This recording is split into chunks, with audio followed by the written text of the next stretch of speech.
Listen up or run for cover. Dropping knowledge from the people who have it to the people who need it. The real Bradley Bombs is dropping bombs. That's probably the best introduction for any podcast on earth, unless, of course, or actually including the other ones Jim's done for people. Yeah. Because everybody asks me, who did that shit? So I'll send him over to Jim. Now, Jim's probably done several thousand of these in his career. However, this one is the best. Yeah. Does he do yours? Yeah, he did mine. Do you have a podcast? Yeah, I have a podcast called Pick Rich's Brain. It's on iTunes, Google Play, Stitcher, Podomatic, and at my website, richredmond.com. And that's Redmond, like Redmond, Oregon. Yeah. Redmond. Folks, this dude's a drummer for Jason Aldean. I'm sure you heard of that country yokel. Oh, Jason's a freaking stud. My wife freaking loves country music. That's awesome. Yeah, country is the new music of the people, man. Dude, it's cool shit. You know, but my favorite, I think, is probably Tim McGraw.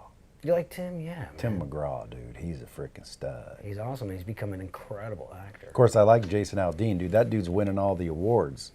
Yeah, we couldn't get arrested with the critics and the awards for a long time, and then it was like, bam, Entertainer of the Year, Entertainer of the Year, Entertainer of the Year. So why is that? we'll take it. I don't know.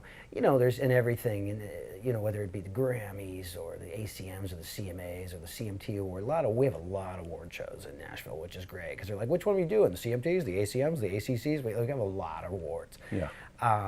You know, it's political, you know, and they get on their kick with the same couple of personalities, but you know, we've been around long enough that you can't ignore us. We're going out there every year. Dude, he's winning everything. You guys are winning everything. Blood, sweat, tears, man. Dude, Jason Aldean is not an unknown name anymore.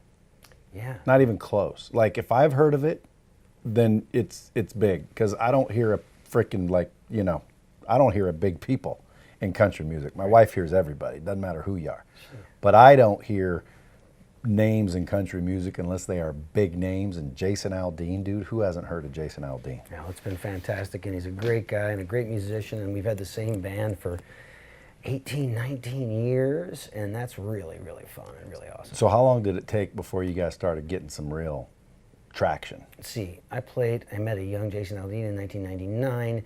We played all over the South. Did you know he was good when you first heard him or met him? Yeah, and he had great songs, and he had a supportive producer named Michael Knox, who has been loyal to us.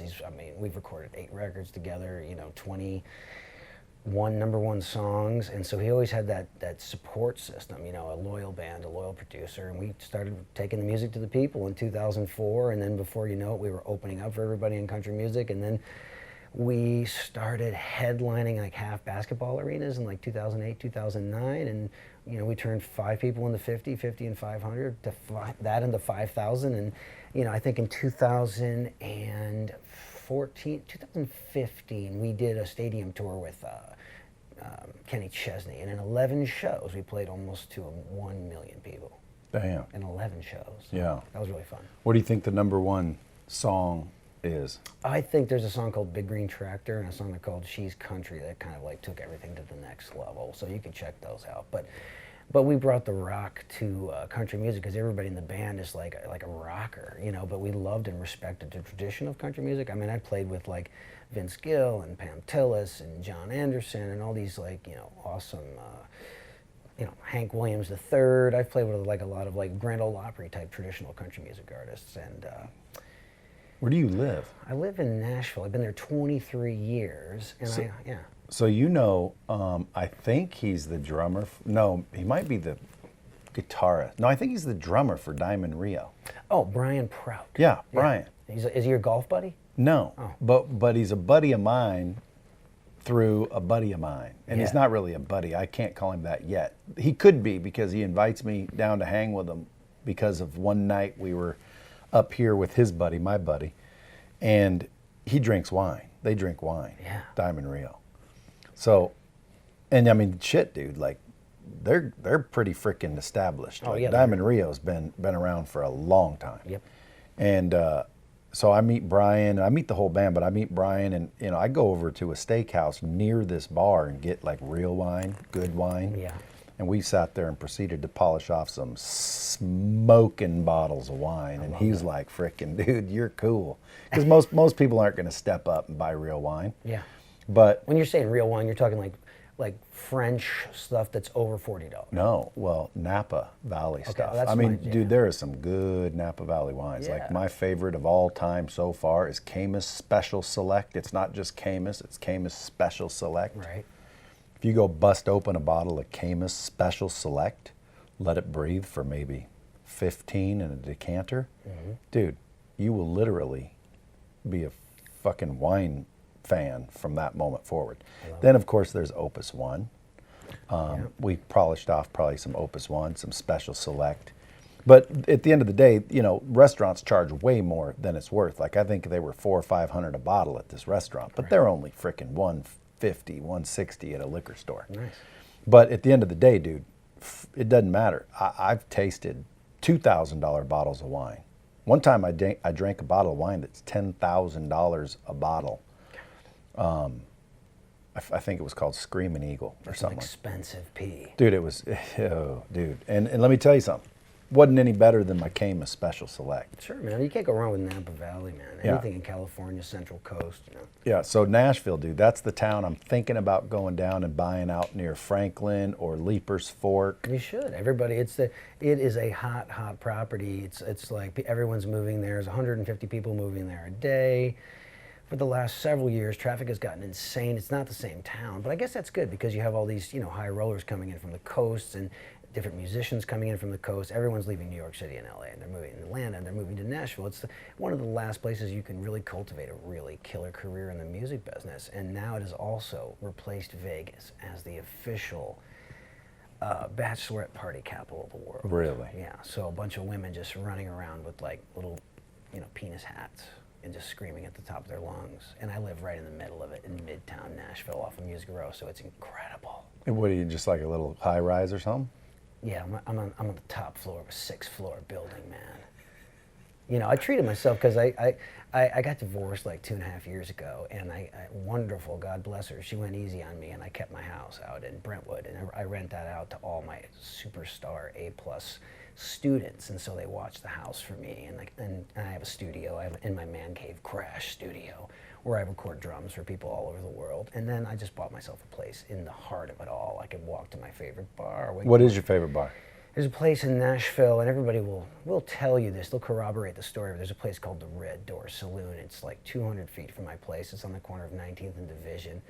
It's been open like 15, 16 years, but it is a dive of all dive bars, but it also, it's a mix of like industry professionals and bohemians and college kids and really strong drinks and a great jukebox.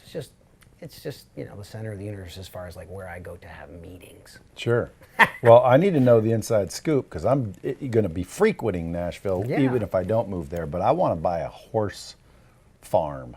Yeah, that would be Franklin or the outskirts of Franklin. Yeah, I just want to go somewhere where when you're driving up the long driveway, the little stallions are running around the green fields and it looks all freaking kick-ass. That's incredible. Yeah, that's the spot. And my wife loves country music. The only thing that I'm worried about is moving down there and having some freaking country boy steal her. But I'm not really worried. No. I'm not really worried. How long you guys been married? Including today? Yeah. 10 years. Oh, that's great. You got over the 7-year itch. Yeah. Yeah, and she's cool, but she's like really cool. So like everywhere we go, dude, everybody loves my wife. But I'm not worried about her leaving. The old country boy would have to be able to work pretty hard to get her. No, And not only that, dude, I'm one of those dudes that says, look, if you can take her, then she wasn't mine. I love that. You know what I'm saying? I'm Yeah. a bomb. I don't know if you hear the show or you listen to the episodes, but really what we do is we just sit around, shoot the shit, talk about things, challenges, situations, problems, and what we found to get past them perhaps, or observations, and then people listening, which are fondly referred to as the bomb squad. I love it. Yeah, the bomb squad listens, and dude, quite frankly, shit we say all the time is like picked up and utilized by one of them to get past something or make money or put together a deal, and frickin' that's just called dropping bombs. I love That's these why it's called dropping bombs. truth bombs. I love that. Takeaways that people can use. Our buddy Jim McCarthy that did your Big Jim. Your intro, man, he's always like, you know what, Rich, you need to be, you're such a sweet guy, you're too nice, and you need to, you do have opinions about the music business and life, and you should be a little bit more polarizing. He said, look at the Howard Stern. He's made a lot of money off of people loving him and hating him. I just want people to like me. I like to be a likable person. Dude, listen, I agree with you 1,000%. Some people say you want haters. Now, what they really mean is you want to get so freaking much attention and popularity and notoriety and fame that someone doesn't like you, because someone's always not going to like you. Oh, I have haters. You should see my YouTube feed, man. It's Yeah. just people hiding behind their laptops and going, I can do that. But I'm with you, dude. I want everybody to like me. Yeah. I hate when I get a hater, but I expect them. But you're doing the right thing. Well, I'm not, because I don't have any. When So you that means have I'm not big enough yet. But I'm not on stages with Jason Aldean. Yeah, man. You know, if I were going to be a singer of any kind, it would be a country singer. My voice, people already think I'm frickin' some sort of country boy, which I am, but they think I'm down south and I was up north. Where are you originally from? I'm from Connecticut, so. I'm from Eugene, Oregon. Oh, okay. Actually, Cottage Grove, but no one knows that. So. I mean, what do you call, or, I mean, it's not the Midwest. What is that? Northwest. That's the Northwest. Yeah. People always think I have a twang, though. And when I go down to Nashville, I'm with my peeps. No, it's going to get Everybody's cool down there. It'll get worse when you go down there. But no, it's a wonderful place, and this is my favorite time of year in Nashville because the leaves all change colors and the air is crisp, and everyone's wearing their leather and they got their pumpkin spice, baby. It's just a nice, creative And you've been there time. 20-some years? I've been there 23 years, and then the last 6 years I've been couch surfing as much as humanly possible in sunny Los Angeles. And in the last 2 years I started renting a place in Los Angeles, and I got a car out there and a bunch of drums. And Los Angeles is my mistress. She actually provides all the things that Nashville can't provide. And I'm Like what? I'm established in Nashville. I will always work in Nashville. So I figure, like, why not in my midlife, moving forward in my next 20 years, go to a place that inspires me. The West Coast is super forward thinking. It's super progressive. It's the best of food, fashion, film, music. It's all there. And all these other things I want to do in the entertainment industry are there. So when I'm there, I'm so inspired and so comfortable. I feel like, oh my God, I lived a past life here, man. Maybe I came out and I dug for gold, or maybe I was a movie star in my past life. Because when I'm there, I feel like anything can happen at any moment. Maybe you were, not Cary Grant, maybe you were Rock Hudson. Yeah, or maybe I was the guy that played Gene Krupa in the Gene Krupa story. So what about, what's that model's name? Joanna Krupa? You ever seen her? Mm-mm. Yeah, she lives in LA. You had me at model. So. She's a freaking hottie. Yeah. So let me ask you a question. Now you're out doing speeches, motivational, educational, inspirational speaking. You wrote a book. Mm-hmm. What's the book called? Well, my first book it's an Amazon bestseller, and it's a how-to. It's how to play the drums, and it's called Fun, capital F-U-N, Fundamentals of Drumming for Kids, ages 5 to 10, which is very specific. It's published by Modern Drummer Magazine, and distributed by Hal Leonard, which is a big, music publication imprint. And it's very specific, but it teaches kids about the history of drummers and about rhythm and how to count. And then we teach them about famous drummers and how to get on a set of drums and read music. And so it's been great. So that's been a fun thing to have in my back pocket.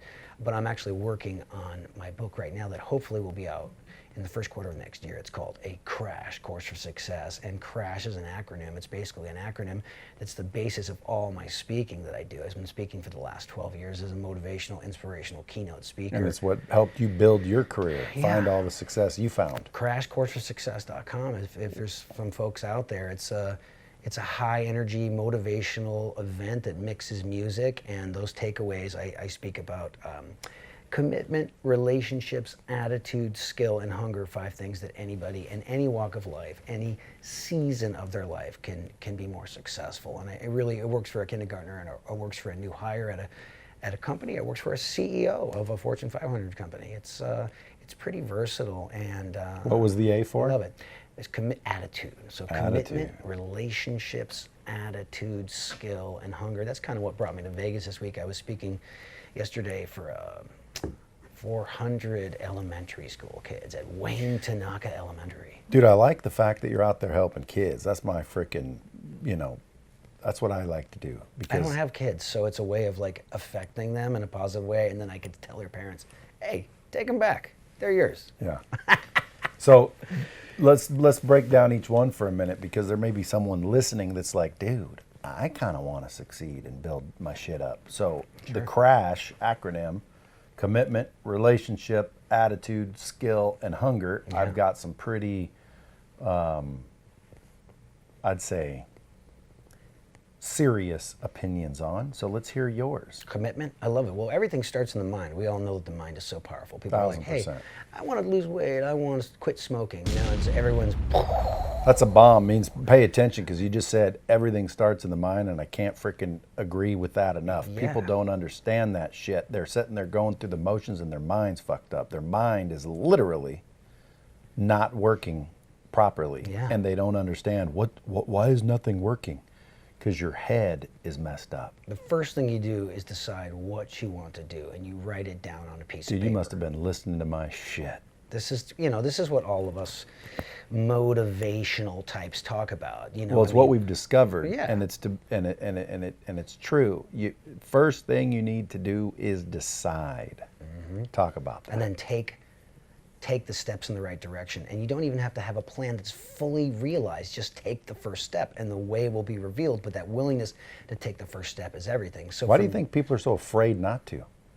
people are afraid to do anything? They don't want to look like a fool. They don't want to fail. But failing is what we need to do to get to success. Yeah, people don't realize that the biggest successes failed more than the average person. You just don't see it. You see the success. You see the money. You see the fame. You see the end result. You don't see the journey. You don't see the late nights and the early mornings, and there's no way that you The commitment. bam. You don't see the commitment. The commitment. The commitment has to be there. And like I tell people all the time, the music business is not for the faint of heart. It is a marathon, not a sprint. So I meet a lot of young kids that are moving to town, and they want to seek my counsel because they're like, "You did it." And I was like, "Yeah, I did it. The sweat of my brow, with a lot of heartache and a lot of pain. And I parked cars, and I waited tables, and I did construction. I was a substitute teacher, and this is with my master's degree and tens of thousands of hours of experience. But there was that humility and that willingness to start all over at the bottom. And my dad told me, "Look, kid, cream rises. So get out there and play and hustle and shake hands and create your network of true believers." And it took 23 years to do that. Do you say you have a master's? Master's in music education. Well, do you think if you didn't, you'd be where you are? Well, I tell people that the music business has no rules. It's kind of like the Wild West. Like, all the guys in my band have high school educations. And so they go, "Ha, you wasted all that time and money, 7 years, and you're playing on the same tour bus with us, buddy." But it helps me because it allows me I can teach at a collegiate level. I have very strong opinions about music pedagogy and education, higher education, and the place it plays in a person's life. All the skills I got over those 7 years allow me not only to play country music, but literally I've played classical music, I've played on film scores, I've played in Greek wedding bands, I've played pop, rock, funk, everything. Is there a difference between country drums and rock drums? No.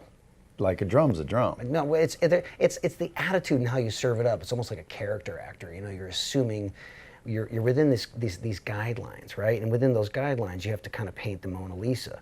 But if it's a rock track, Mona Lisa might be a couple different colors. And then if it's but still, yeah, the rules are: I'm going to get on those drums, I'm going to drive the band, I'm going to play the time, I'm going to make it feel good, I'm going to encourage people to dance. If I'm doing my job, people are sweating, people are smiling, people are dancing, people are interacting, tickets are being sold, places are being sold out, people are buying records. That's my place. The drummer has the most responsibility in the band. We really are almost like the CEO of the band. We don't get the glory, but we're usually the first guy there, the last one to leave, and we have the most caloric burn, man. The drummer? Yeah. Oh yeah, dude. That's definitely the most caloric burn in most cases. Yeah. So commitment, that's the first C. And again, folks, you better pay attention, because without commitment, you usually don't go anywhere. Without the right mindset, you can't even be committed. You know how many people give up right when they're about to hit, or right when they're about to get a little pay dirt, and then they give up, and they never even know how close they were. That's what's crazy. It's that guy that's digging for goals for 20 years and he quits only to realize it was a foot away. So I tell all my students, I say, look it, you're gonna have to roll up your sleeves and put the time in, and don't stop, because if you stop, you're at the back of the line. Yeah, you should stop when you die. Yeah. People are saying, you're going to retire? Never. I'd like to be able to pick and choose things a little bit more. And I'm actually at a point in my drumming career where I actually can say no to things, which is a luxury, which took 30 years to get to a point that we're like, I'm not going to take that. But you know what? A lot of times I still take it because I love playing. You know, people will say, I just saw you last night playing for 40,000 people. What are you doing playing this nightclub? I love my craft. Yeah. That's what I'm doing, because what bad is going to happen about me playing a nightclub? I'm going to reinforce my skill set. I'm advertising my business. I'm shaking hands and meeting new people, growing my business. Hey, now. You know, bam. There's the key right there. You never know who's in that nightclub. Tastemakers. Relationships Big time. is the new economy. That's what I say. Relationships is your retirement. That is your equity. My retirement is not in offshore bank accounts. My equity in my life is in people and relationships, people that believe in me, people that have championed me. Damn. Old Rich Redmond sounds like he knows what he's talking about. You got a little gray hair in the beard. You know, it's funny. That's experience. It is experience. You see mine? But I'm still old enough to get it done, See, ladies. I keep my shit short, so you can't see it as much. I love it. No, I was married to a hairdresser, and so for like 15 years, I was dyeing my hair. What was his name? Oh, ouch. I need some sound effects over here. I need a cymbal. You're like the 10th person that says that, and I keep forgetting, but it would be cool to let a few people have some sound effects, but only I control the bomb dizzle. I love that. When you're a drummer, see, we can trigger those off of like a percussion pad, so I can have different sound effects. I'm doing that with my podcast. Jim McCarthy, we're doing it. Hey, by the way, if you guys need a opening for a podcast, called Big Jim McCarthy. Jim McCarthy voiceovers.com. Jim McCarthy voiceovers. The guy sounds like in a world, this summer. Yeah. He's great. He's actually my coach. I have a voiceover reel. If you guys want to go to richacts.com, you go to richacts.com. It's me in dramatic short films, comedic short films. I have a hosting reel on there. I have a voiceover reel. I'm in the game, folks. I'm going after Hollywood. Anybody want to help me? Reach out to me. I'll take your help. Yeah, and that's another smart thing. Too many people want to sit there and act too proud to take help or even ask for help. And the quickest way to get help is to ask for help. People don't understand that simple ass principle. That's how I got to Nashville. I was playing in Dallas, Texas. I was playing on McDonald's jingles. I was playing in the coolest nightclub band in town. I was playing all the time. It was great, but I had reached that plateau in Dallas. I wasn't going to go anywhere. I needed to go to New York, LA, or Nashville. So I started asking my friends, do you know anybody looking for a drummer on a regional level or a national level? I have to get out of here. And I asked everyone, and a friend, Dan Nelson, said, yeah, there's this chick named Trisha Yearwood in Nashville. She's a songbird. She's looking for a drummer. I went out, flew myself out, got my teeth did, got my hair did, bought a new outfit, learned all of her material, nailed the audition, and I kept getting these auditions, and I realized, man, I am here because I asked. Now, is Trisha Yearwood married to Garth Brooks? She is. Yeah. Yeah. That's my other fave. I got to play Friends in Low Places with Garth Brooks this March. It was incredible. Dude, Garth Brooks is, I think, probably the king of it all, isn't he? A trendsetter, man. He brought that little bit more of that rock energy back then, and then the showmanship flying over the crowd and all that. But if you're like a real true country fan, country music fan, who's like the dude, that's the frickin' granddaddy of them all, Conway Twitty? Oh, yeah, you got Hank Williams. Yeah, those guys. Who's like the Mac Daddy? Like, dude, he's the godfather of it all. I would say probably Hank Williams. I don't know. The original. Yeah, I know, but yeah. he don't come close to Garth Brooks. They're all in the mix. You got to just You celebrate. might as well say frickin'. You got to celebrate all their catalogs. You might as well say what's his name? Old Roy Pickens, or what was his name? Roy. Yes. He was on Hee Haw. Yes. Remember Hee Haw? That guy. Yeah. How old are you? Oh, I watched Hee Haw in real time. Yeah, that Roy dude. With the with the rabbit ears. Yeah. Yeah. Oh, Roy. You might as well say Roy's the Godfather. It ain't an age thing, bro. It's the best of all time. It's got to be frickin', so far, Garth Brooks. He kicked it all off. Oh yeah, He's what made country music popular. sure brought it to the world. Brought it to the world. Now you got the Jason Aldeans. You got the frickin', what's the guy that talks more than sings? Well, you got Luke Bryan. Sam Hunt, Luke Bryan. And Florida Georgia Line. Is it Luke Bryan or Luke we Bryant? Brian. Brian. We know all of each other. Like Nashville is this little small fraternity. Do they all live there? Everyone lives there. Cool. I know a guy by the name of, I'll never forget, what's his name? But I have. But he lives next to Vince Gill and his wife, Amy. Is it Amy Amy Grant? Grant? Yeah. He lives right next door to them. He's like, come down. We'll go over there and talk to him. But like, I'm like, dude, I'm not one of those people. Like, Well, you'll just see him in the driveway and they'll wave to you. And well, I've seen. they'll say, "Bring that wine over." I've seen Tim and Faith at a Starbucks in Franklin. I think it was Starbucks. And I'm not going to bother them. Yeah, it happens. Like, And we don't have paparazzi in Nashville. well, not only that, but like, dude, you got to respect people's. Sure. They're people. Yeah. And sometimes they just want to sit there and have a cup of coffee. So I'm telling my friend, I'm like, dude, I'm not going to go over to Vince's house and sit there and gawk and chit chat. Like, shit, dude, that's his house. He's like, no, dude, I'm telling you, we're like buddies. There you I'm go. like, cool. Yeah. But I hear Nashville's kick ass for like community. It's the greatest music community in the world where there is competition, but we are all lifting each other up and helping each other. A lot of people helping each other, and you could take meetings with people. It's not like in New York City where there's a doorman and you got to get past 3 layers of desk people. And Why is there no paparazzi? you could take meetings. I mean, it's happening a little bit more. There's a TMZ office there, so there's a little bit more, but not really. Who's like Mr. Cool about town? Like, who's the frickin' dude in town?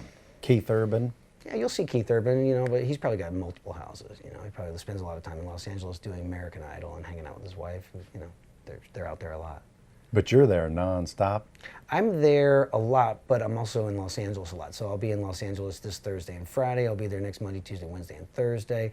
And I am enjoying that thing out there, just meeting writers and directors and producers and fellow actors. And it's just good for all the aspects of my career and then where I'm going in the next 20 years. Well, selfishly, tell me, like, what is the inside scoop in Nashville? Like the Red Door Saloon. I already wrote that down. Well, there's a massive 4 or 5 star restaurant boom in Nashville, like Called Boom? It's no, not Boom. There's just tons of awesome restaurants coming up. Well, like right now, if I were to move there and be like, frick, Rich, I live here now. What should I do? Where it's not touristy. It's like locals know about the shit. Mm-hmm. Red Door Saloon. I like the Thompson Hotel. It's in this area of town called the Gulch. And you go to the Thompson Hotel, and they have got a rooftop bar. Every hotel in Nashville has a rooftop bar. Every club in Nashville has a rooftop bar. It's like a thing. It's like crazy. It's just exploded. So that would be a thing I should do? Yeah, I'll put a list together of all the fun things to visit. I just got a copy of the Best of Nashville 2018 where they list best burger, best taco, best martini, best Yeah, but I mean, someone told me, go to Bluebird. I go there, there's a huge line. Oh, it's like, yeah. It's known about. You have to go. We have to go to the Bluebird. That's the Mother Church of Country Music is the Ryman Auditorium, so you should go see a show there. You should go to see the Grand Ole Opry. You should go see the Country Music Hall of Fame. You should Hattie B's. If you like, I can't do the spicy, man. I'll have a horrible week after that. I don't do spicy. It's the spicy chicken, red hot. But they have other kinds. Even if you choose their mild, you're gonna be hurting. Really? Yeah, it's like Hattie B's. it's so spicy. All right, let's get back to what people give a shit about, which is attitude. Attitude is 99.9% of life. It's the one thing people will remember about you without fail 100% of the time. I know this, it takes twice as much energy to cultivate and maintain negative thoughts, so why do people even do it? I just tell people I live in the land of unicorns and rainbows, like literally, I stay there. And I know for a fact that enthusiasm is contagious. I've seen it happen. I know that people, yes. Show is. Enthusiasm is contagious. I've seen it on recording sessions. I've seen it on stages all over the world. When someone's looking at their watch, some negative note, like, I gotta go. Like, I said, guys, you realize that we're making music here? We're not digging ditches. Like, let's change lives here. Playing music really fits into my ultimate purpose in life, which I wrote down. I recommend everybody write down. My purpose in life is to affect people in a positive way and change lives. And I know I can do that through music and through education and through entertainment. So every day I am hoping to affect someone in a positive way. And when I was at that school yesterday, 400 school kids, they got the message. If one of them walks away and goes, yeah, crash, I can use that to better my life, I've succeeded. Yeah, and they can, man. Commitment, relationship, attitude. So what if someone's out there with a messed up attitude? How would you recommend they fix it?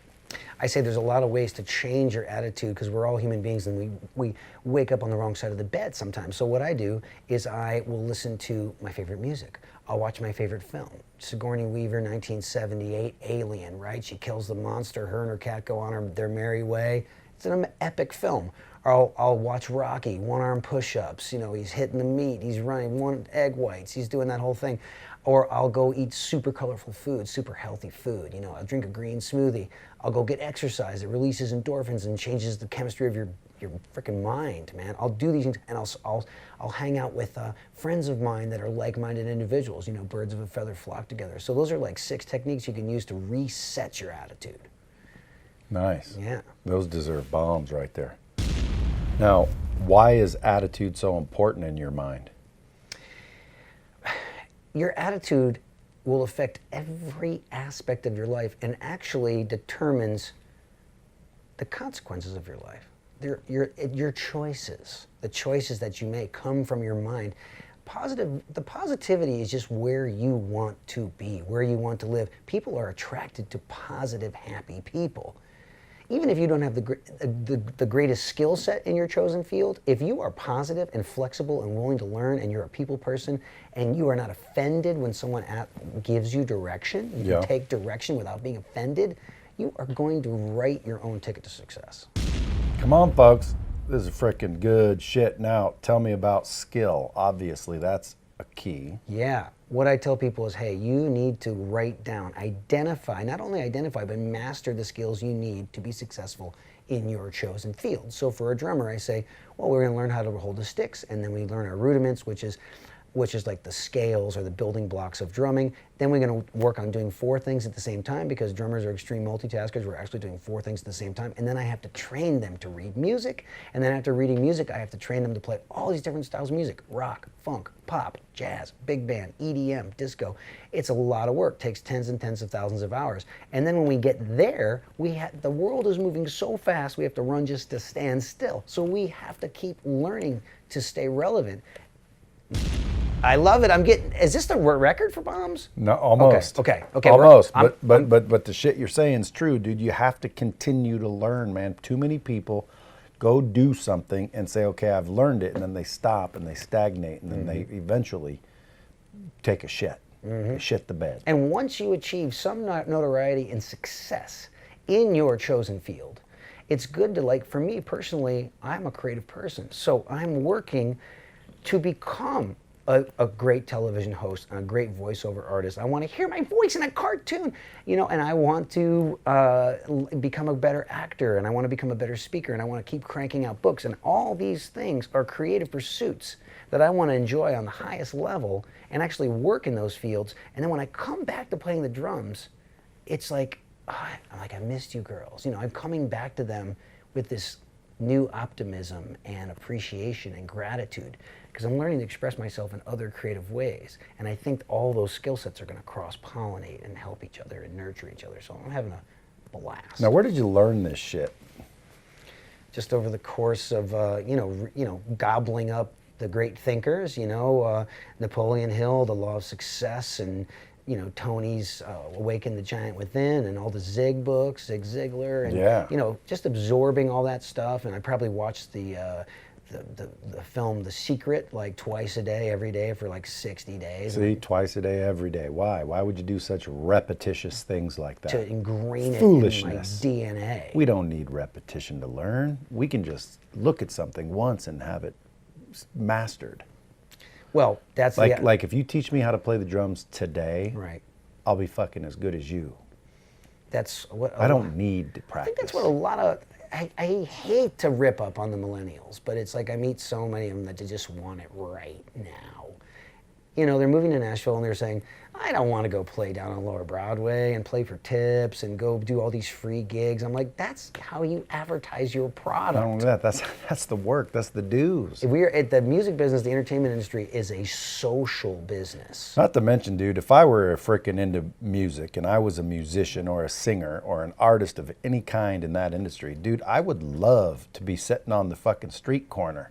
Like, I like going to New York, going on the subway, and watching those people just going, ba, ba, ba, ba, ba, and you're like, holy shit, dude, this guy's awesome. I know. I don't care if I were singing, if I were drumming for Aldean, I'd do that shit because I love to do that shit. If you love your craft, you'll do it at all times, anywhere. You need to add a L in there so it'll be Krausch. Krausch. Yeah, love your craft, because too many people will ultimately have an attitude. See, it always goes back to attitude. Mm-hmm. They'll have the attitude that, you know, hey, I've reached the top, I don't need to get better. And pretty soon, people don't understand. Just because people may not be able to do what you do, it doesn't mean they can't outdo what you do. Mm-hmm. And that's the part where you want to keep learning, keep growing. I'll outwork anyone. Like I tell the kids, I say, you know what?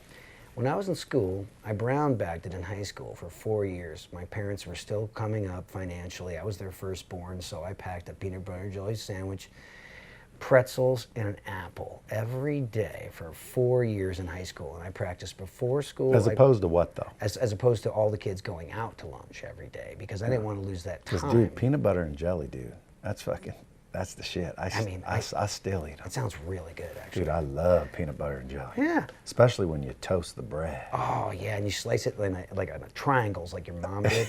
That's what I'm talking about. With some cold coconut milk. You're trying to freaking paint a horrible picture by peanut butter and jelly. That's a bad thing. But when you eat it every day. Dude, listen, I had to walk to school uphill in the snow. Both ways. Yeah. And I carried a baked potato to keep my hands warm, and that was my lunch. Oh my God, are you Irish? Dude, they cut a hole in my pocket on Christmas so I'd have something to play with.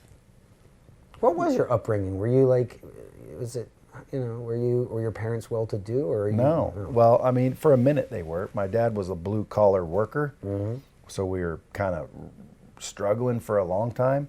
And then he got an entrepreneurial bug up his ass, opened up a pizza parlor, opened up a bar, a little newspaper, and we started to come up. We built a house. It was like, cool. And then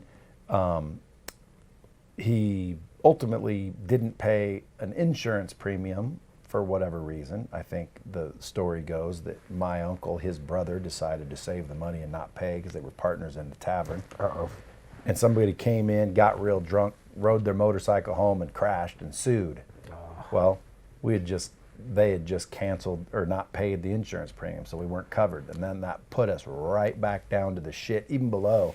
And now we couldn't afford nothing. And it just, I think, broke him because he never, ever tried again. So, you know, that's why I have a big passion to get the knowledge from the people who have it to the people who need it. Because that's how the world's going to, I really want to fix poverty. I don't like when people can't afford Christmas presents or people can't afford clothes for their kids. And, you know, how do you feel when you're a dad and you can't afford to clothe your kids in the newest shit so they don't get laughed at school? Yeah. So how do you, and dude, there's good people out there working their dick off. Yeah. And they ain't going anywhere. So guess what? Hard work ain't the fucking answer. If hard work was the answer, dude, there'd be a whole lot of rich people. Right. Okay, there's a lot of people that work hard. There's a lot of people that are working hard right now and they can't save any money because their bills take all of their income. So what's the answer? The answer is having the right information. There's businesses going out of business because they don't know how to get the deal. They don't know how to close it. They don't know how to get the loan. They don't know how to find the customers. They don't know how to market their business. They don't know how to build a funnel. Like, they don't know something. Who would fail if they knew how to succeed? Right? And I'm not looking to help those people anyway. If you want to fail, go fail. Yeah. But more people want to succeed, they just don't know how, and they don't know how because there's some information that they don't have. So if you can get the knowledge from the people who have it to the people who need it, the whole world will come up. And that's what Lightspeed's whole mission is. Like, I want to get you on Lightspeed, get your drumming thing on Lightspeed. Let's help some drummers. Dude, the next Rich Redmond is probably 6 years old right now. Oh, yeah. Or, you know, there's a lot of successful drummers. I personally don't know any except you, but, Right. you know, I'm sure they're out there. Yeah. No, that's, you know. Oh, Tommy Lee, he's sure. a drummer. Knowledge is power. It's the oldest thing, but not random knowledge. Like, I feel like some of By the way, Rich Castroverdi, is that his name? Dean Castronova? Yeah, Dean Castronova. Yeah. That's my buddy's buddy. Oh, yeah. Yeah, so they bring us to the Journey thing all the time. And I'm like, dude, Journey is probably the best cover band for Journey in the history of the world. Well, there's a lot. I said that. I don't think they liked it. A lot of classic rock bands have become, there's just all character actors. There might be one Would that original offend member. you if you were in Journey and I said that? Because it's the real Journey, obviously. Because because they're missing No, because the Steve original. Perry. That's what I'm saying. They're missing their original lead singer. Yeah, well, I think Steve Perry, when that was Journey. Even though the new guy, he sounds awesome, Yeah. just like it. But man, how do you lose Steve Perry and still call yourself Journey? Just like Van Halen kind of lost David Lee Roth and then picked up Sammy Hagar, and then who else was it after that? They were still technically Van Halen to me, but Journey was never Journey again. I think Journey is the new cover band for Journey. Well, you're dropping bombs, man. You're totally entitled. You're totally entitled to your opinion. The thing is that the other members of these classic bands, they enjoy what they do so much, and they don't want to stop doing it. So sometimes they just have to, you know, it's a backup plan. When you hear they just move forward. When you hear Journey on the radio, who is it? Is it Steve or is it the old Perry. guy or the new guy? Oh, it's Steve Perry, the original guy. Yeah. So somebody in Journey was smarter than Steve because they retained the rights to Journey. Yeah. Who do you know who it is?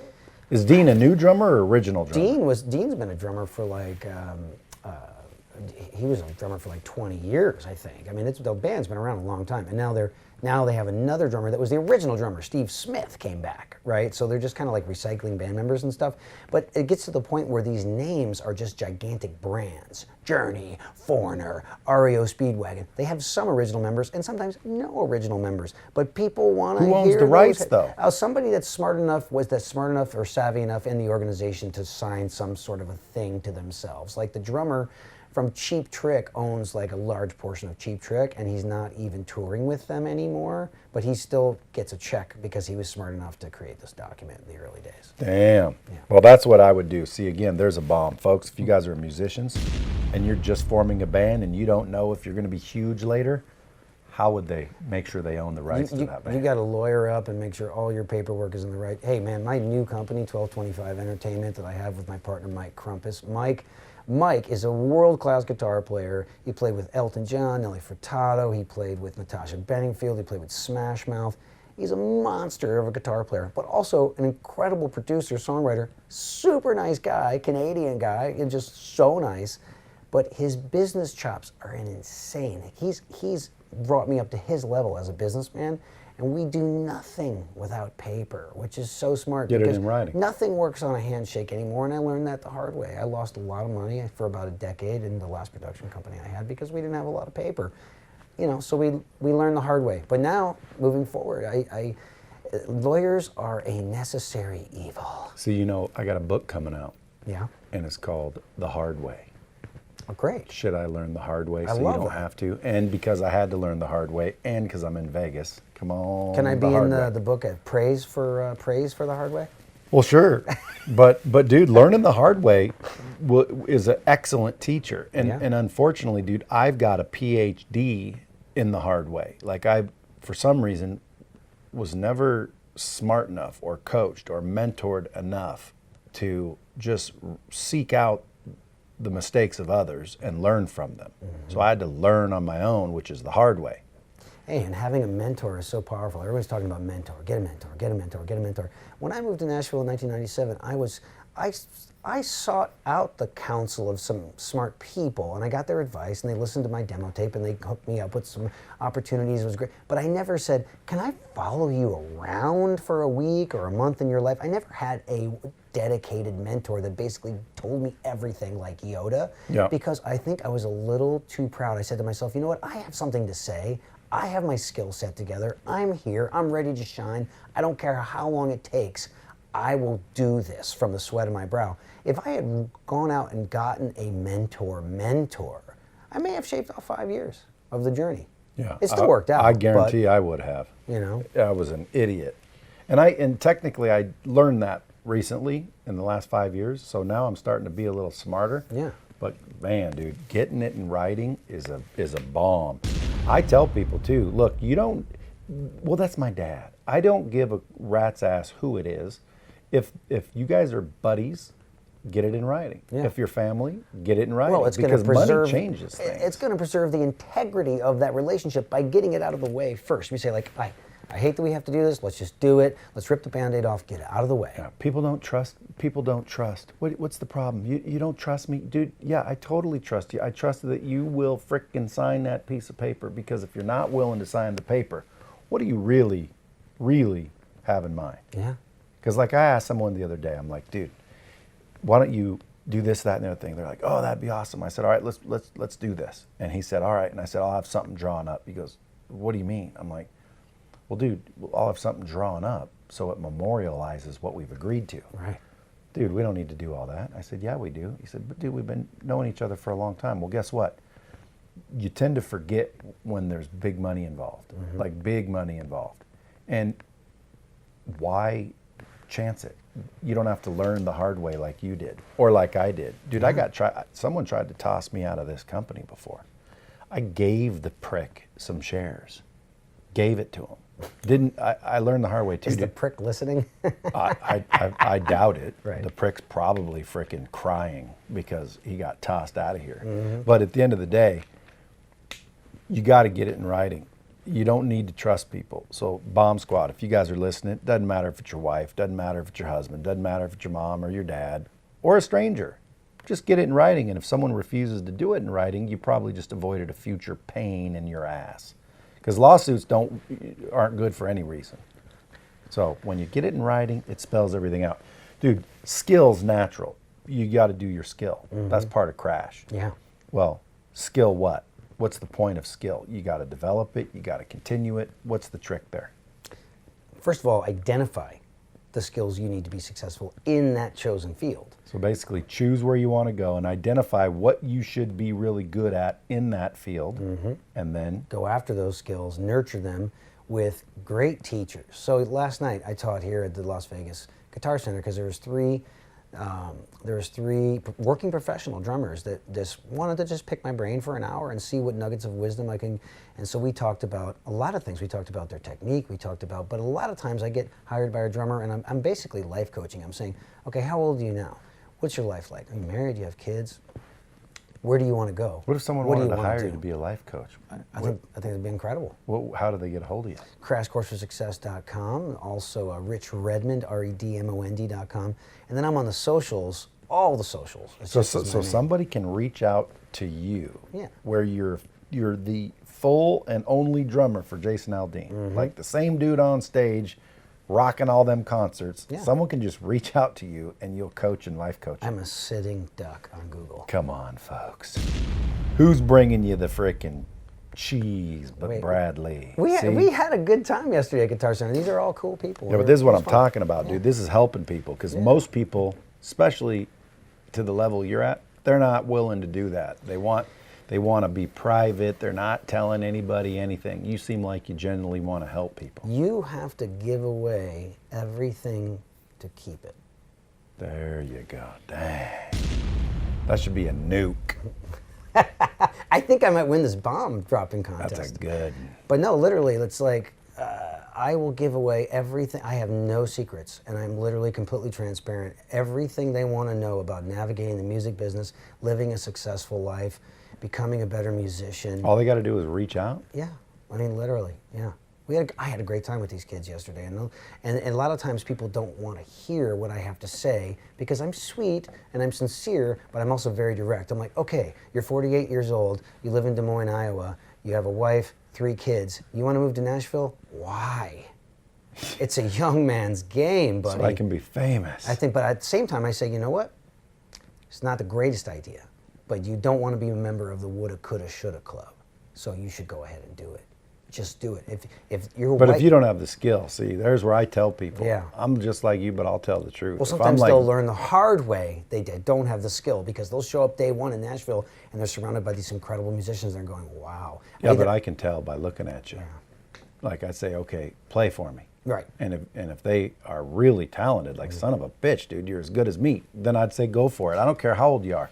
But if I say, okay, you want to move to Nashville and follow your dream, which by the way, you should if that's what you want to do, but play for me, and then they suck ass, I'd say, dude, if I were you, I'd get good before you go down there because there's unbelievable artists down there. There's unbelievable musicians that have been playing for 10 times longer than you. And quite frankly, maybe they spent less time than you, but they blow your freaking doors off. Yeah. And I'd tell someone point blank, just like I'll tell you, you got a freaking booger in your nose if you got one. You know how many buddies won't do that? Oh yeah, I mean, I'll do it. You got some egg salad on your shirt. Well, that's a nice way of saying the same thing. But you know what? And I've also met some incredibly talented people in those tertiary markets. You know, these small towns, like incredible musicians, they're in a big town, but they're not where they want to be. And it's not their skill set; it's the choices that they've made in their lives. They're castrated by the choices that they've made. See, debt. Choices. How important are the choices that you make? Extreme debt. I got a sign out there that says, you can't get rich making poor choices.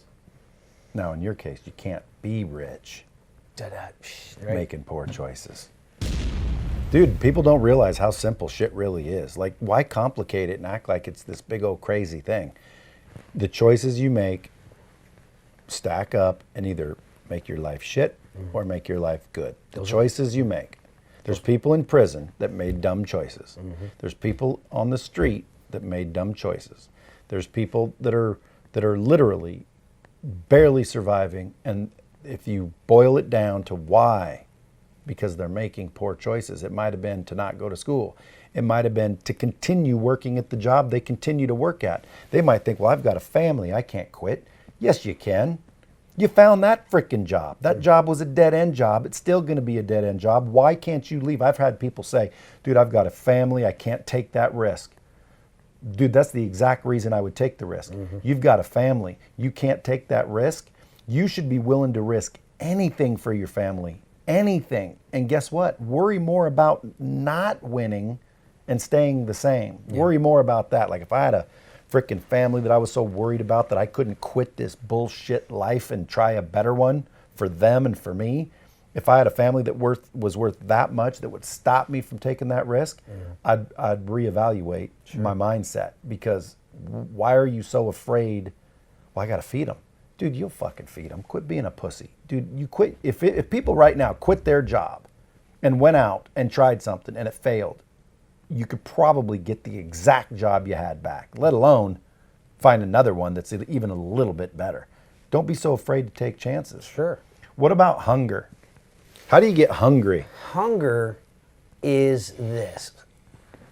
I have a fire that burns in my belly to be successful. I mean, flames are in my stomach. I want to be successful. I want to surround myself with other people who are hungry to be successful. And I tell everyone this, that passion is your engine. Hard work is the fuel. You fuel your engine with hard work. When you're passionate about something, it's easy to work hard. The harder you work, the more opportunities come to you, the luckier you get. So the key is to find that thing at the earliest age possible in your life that makes you happy, that gets you out of bed with a smile on your face, and it's going to be easy to work hard. And then that will attract success to your life. And that's what I tell the young kids. I say, you like being a football, you like athletics. Do you realize that you can play professionally? You can go to college for free. Your parents will love that. Oh, you like video games? Do you realize that you can design the video game? You can write the music for the video game? I said, you could do anything you want. Look at me. I said, when I was 7 years old, I got a Blue Sparkle snare drum in Milford, Connecticut. And 42 years later, I'm still playing the Blue Sparkle snare drum. And I went from my parents' bedroom all the way to the biggest stages of the world. It's because I had that laser focus, I had that vision for myself, and I let nothing stop me. And you had passion about I it. had passion, and I had a supportive parents. I had parents that believed in me 150%. My parents could have said, "Do you sure you want to be in the music industry, son? Don't you think you should be a doctor or a lawyer?" But I think they always knew, like, let's help him get his degree in music education, because worst case scenario, our son has a teacher's heart. I feel like I have a teacher's Dude, heart. you better just be thankful your parents didn't bring you home a trumpet. Oh, yeah.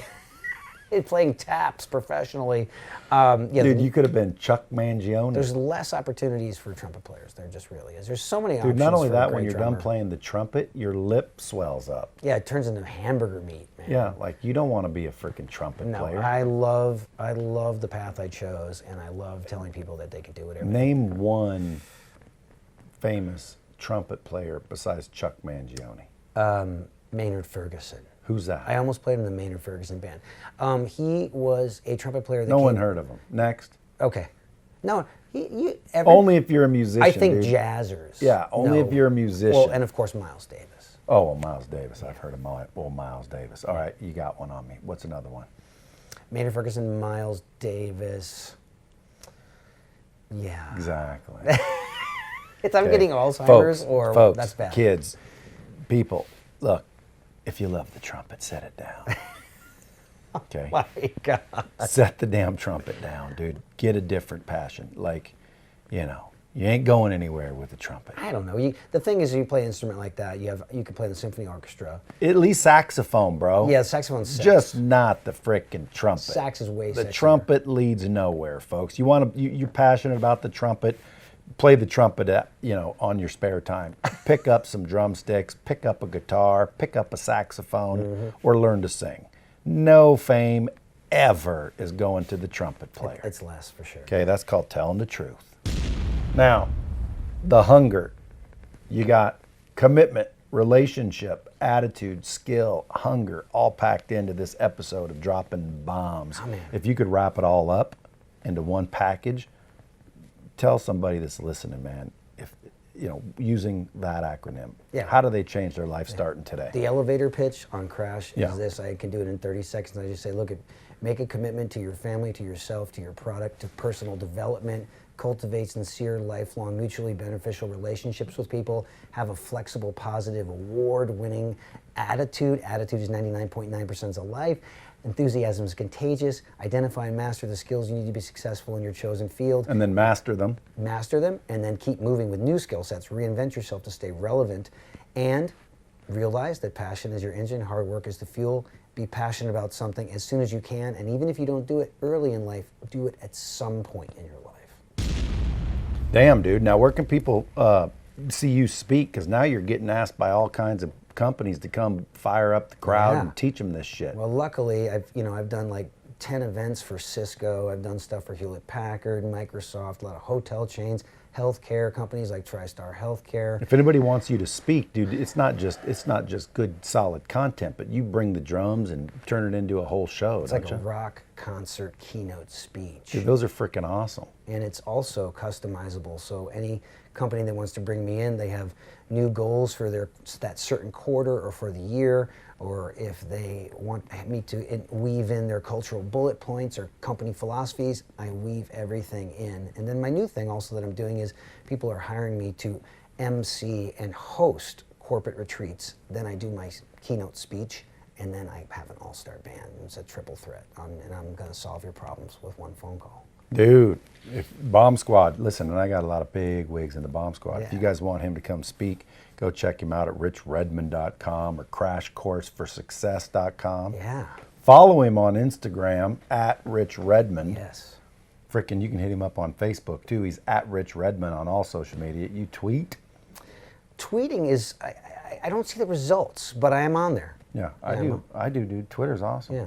Instagram's my fave though. I'm on the Instagram because it's where all the kids are. You and do a lot of stories? I do stories. I do memes. I let people Are you ever know. backstage filming all the big wigs you know? Sure. Are you always hanging out with the big wigs? Sometimes you're just like, you'd be like, hey, Luke Bryan, say something to, I don't always do that. But you should. and, You want to get 1 billion followers? How many followers you got? Shitloads? it could be more. Dude. 41,000? I'm telling you, dude, you want more? I would love more. No, dude, you freaking go up to Luke Bryan and Jason and all the people that you're fortunate enough to have access to, and you say, hey, Luke, tell my followers something. And then, dude, I'll show you after this how you can post it to where now all Luke Bryan fans are following you. I love And then that. all Jason Aldean's fans are following you. Then all Tim McGraw's fans are following you. Next thing you know, dude, you have 4 million followers. And it sounds like you're looking to help people. The more people that follow you, the more people you can help. So you should feel obligated to leverage social media and grow that following to a massive degree. Yeah. And dude, you get to hang around all these freaking celebrities and rock stars, and that's how you get the followers. I'm very committed to growing that number. If anybody wants to help me grow that number, yeah, I actually have some folks that are trying to strategically help me in that, because if you're not using certain strategies, even if you have an amazing content, some of the algorithms are preventing people from seeing it. So you have to kind of work with it. Well, you just got to know some shit. See, you got to have the right knowledge. But I can promise you this, dude, if you're hanging out with these people and they're your friends, I mean, you don't want to be awkward. Like, I don't go up to people and do that shit unless I know them well. Yeah. But if you're doing it with the right heart, you walk up and you can, hey, Luke, tell my friend something that'll help him out. Boom. And he says something. And then Jason, or you're back there drumming at an actual show, and you just do this, or you're backstage when everyone's hanging. Now, obviously, you don't want to walk in on someone jacking off and put it on social media. You don't want to, at the peril of others. Right. But, dude, you have unique access to people and a lifestyle that's what people follow on social media. They want to see your lifestyle. They want to see the tour bus. They want to see the joking. They want to see the real Jason Aldean. They don't realize that the stage and the real one are different or are the same. Well, also, if there's some musicians out there, what I've done over the last decade is I've populated my YouTube channel, so youtube.com/Rich Redmond. It's about 500 videos on there, everything from tutorials to behind the scenes on the road to things like me How playing. many followers on that? Not a lot. Jim McCarthy will yell at me about that. Well, dude, that's what people want, dude. So now take those freaking videos, take little 1-minute clips and start posting them on your social media. Yeah. And I'm telling you, I can show you how to target. Yeah, show me anyone that, you because I want. think Facebook is restricting the cool videos that I put on there unless I pay for ads. Well, fuck Facebook, dude. I like Instagram. Yeah. First of all, and Facebook is restricting a lot of shit for a lot of reasons. But dude, you have access to a world that people want access to. Right. You just got to do it in a way that's interesting and not, offensive to people. Yeah. So, dude, I'll help you with that. I would love that. I mean, I got videos on there of like me playing, Lambeau Field for 80,000 people with smoke and fire and lasers and there's a GoPro 2 feet behind my head, and that's the stuff I put on my YouTube channel. So if you want to feel what it's like to be a drummer driving the bus for a show that's for 80,000 people, or the first country concert ever at the Rose Bowl we did 2 Julys ago, and there's a GoPro 2 feet behind me, bird's eye view, and you can see all the people. That's what I have on my YouTube channel. That's awesome. I'm surprised, dude, that don't go viral on YouTube. You must be keywording it wrong or tagging it wrong. Well, let's figure it out. Well, let's go check this shit out. Folks, listen, I can't keep this guy here all day. He said I get a half hour. I got an hour and 4 minutes already. If you guys want to follow this dude, I would highly recommend you do so. Go to his YouTube. Go find him on social media.